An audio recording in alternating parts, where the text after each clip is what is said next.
Hello everyone, welcome back my YouTube channel Jeet open classes. आज हम बात करने वाले क्लास 10th इंग्लिश का जो फर्स्ट फ्लाई बुक है उसका चैप्टर 3 है, 2 स्टोरीज अबाउट फ्लाइंग। इस टॉपिक के अपन क्या देखने वाले हैं, important question and answer. Exam के अकॉर्डिंग ये सारे क्वेश्चन तैयार किए गए। इन क्वेश्चनों का आप अच्छे से तैयार कर लें। इनके अलावा कुछ भी एक्स्ट्रा पढ़ने की आपको जरूरत नहीं है। जैसे आंसर मैंने आपको दिए हैं वैसे ही आंसर आप एग्जाम में करके आते हो तो आपके कोई भी नंबर नहीं कटने वाले।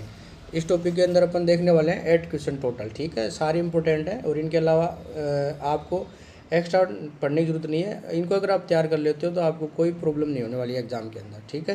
क्वेश्चन नंबर फर्स्ट देखते हैं। वही was the young seagull afraid to fly. जो छोटा सीगल होता है वो उड़ने से क्यों डर रहा था। आंसर कैसे देना है। The young seagull was afraid to fly because it was his very first attempt. क्यों डर रहा था, क्यों, क्योंकि उसकी पहली उड़ान थी वो, ठीक है। ही लैक्ड, उसमें कमी थी किसकी, कॉन्फिडेंस की, क्योंकि उसमें जो आत्मविश्वास है उसमें उसकी कमी थी। Looking down at the vast, और नीचे जो विशाल वास्ट डीप सी यानी गहरा जो समुद्र है उसको देख कर क्या करा था। He felt certain his small wings would not be strong enough to support his weight and he would down. यानी उसको ऐसे लग रहा था कि जो नीचे जो विशाल और जो गहरा समुद्र है उसको देख के उसको पक्का विश्वास था कि जो छोटे पंख है उसका वजन नहीं संभाल पाएंगे और वो नीचे पानी में डूब जाएगा, ठीक है। क्वेश्चन नंबर सेकंड है। The sight of the food maddened him, what does he suggest, what compelled the young seagull to finally fly. खाने के दर्शन ने उसे पागल कैसे कर दिया, इस कथन का क्या अर्थ है और जो किसने छोटे सीगल को अंत में उड़ने के लिए मजबूर किया था। उसकी माँ ने ही तो किया था। आंसर देखते हैं। This line suggest that the young seagull was desperately hungry having eaten nothing for over 24 hours. ये ध्यान रखना 24। इस कथन का छोटा अर्थ है कि छोटा जो सीगल है वो भूख से कैसा था, वो बेहाल था क्योंकि उसने 24 घंटे से कुछ भी नहीं खाया था। His intention hunger reached a breaking point when he saw his mother carrying a piece of fish. और जो उसकी माँ है, जब उसने उसको देखा कि उसकी माँ को कि उसके पास एक मछली का टुकड़ा है और उसने उसको देखा तो उसकी जो भूख है वो कैसी होगी, असहनीय होगी। To grab that food he intensively dived forward which and ultimately force him to separate his wings and take his first flight.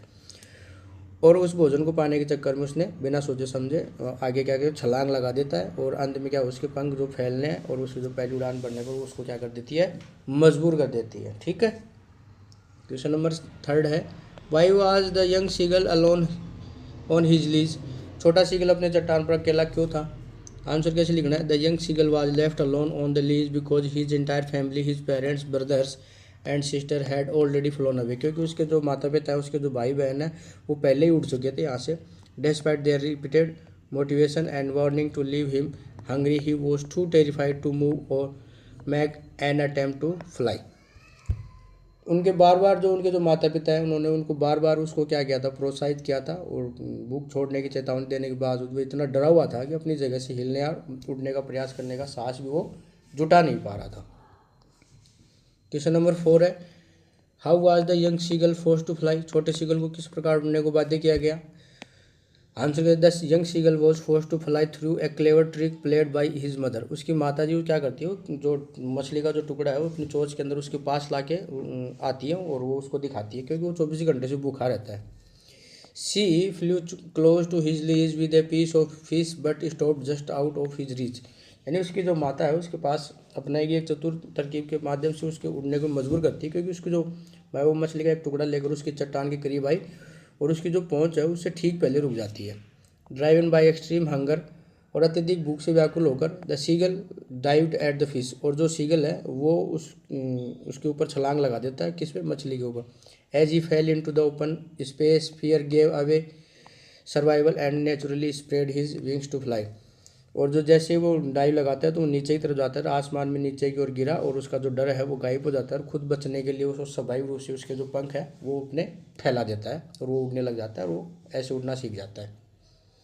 Question number 5 की बात करते हैं। I will take the risk, what was the risk, why did the narrator take it. मैं जोखिम उठाऊंगा, यह जोखिम क्या था और कथाकार ने यह जोखिम क्यों उठाया। ये प्लेन वाला टॉपिक है, ठीक है।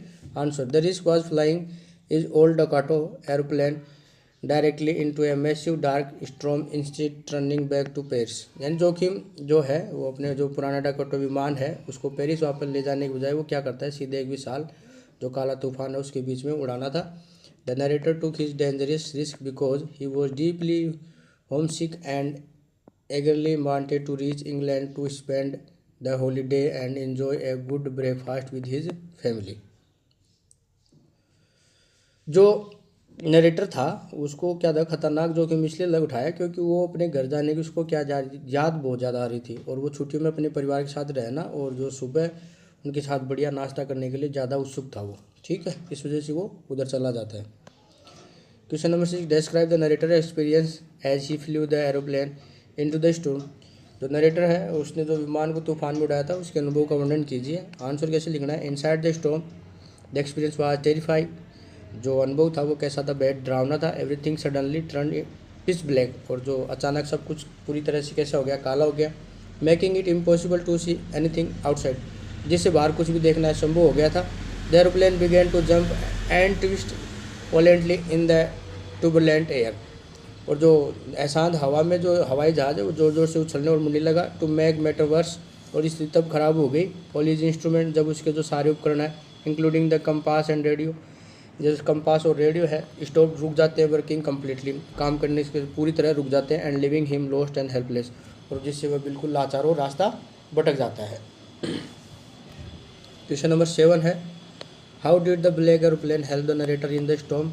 या फिर ऐसे क्वेश्चन हो सकता है, how did the pilot of doctor 088 land safely, यानी काले विमान ने जो नरेटर है उसको तूफान में कैसे मदद की थी, या डाकोटा 088 के पायलट ने सुरक्षित लैंडिंग कैसे की। ये सबसे इम्पोर्टेंट है, इसको ध्यान रखना।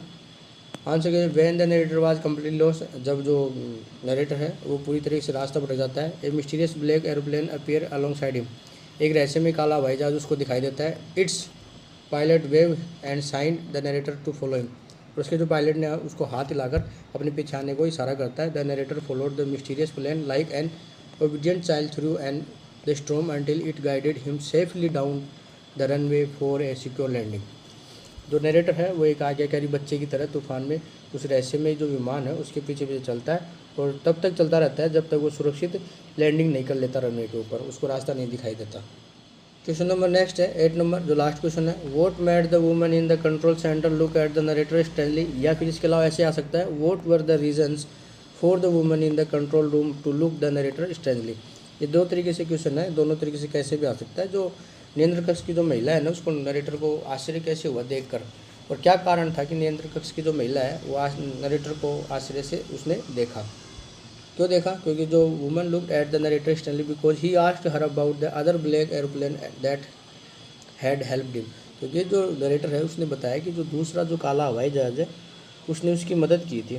She knew that the weather was extremely bad, और उसने उसकी मदद, वो जानती थी कि मौसम बहुत ज़्यादा ख़राब था। अकॉर्डिंग टू द रडार, यानी रडार के अनुसार, no other planes were flying that night, कोई भी प्लेन उस रात नहीं उड़ रहा था। Night except the narrator's old Dakota, and old Dakota aeroplane के अलावा उस रात आसमान में कोई भी विमान नहीं उड़ रहा था। इस वजह से वो क्या हो जाती है, वो सरप्राइज हो जाती है। ठीक है, तो ये क्वेश्चन हो गए अपने 8 जो एग्ज़ाम के लिए आपके लिए वेरी इंपॉर्टेंट है। इन क्वेश्चनों को अच्छे से नोट डाउन करें और अच्छे से तैयार करें। ठीक है, क्लास आपको अच्छी लगी तो लाइक करें, कमेंट करें, अपने दोस्तों के साथ शेयर करें। चैनल पर नए हैं, चैनल को सब्सक्राइब नहीं किया तो सब्सक्राइब जरूर कर लें। नेक्स्ट क्लास में मिलते हैं। Thank you for watching.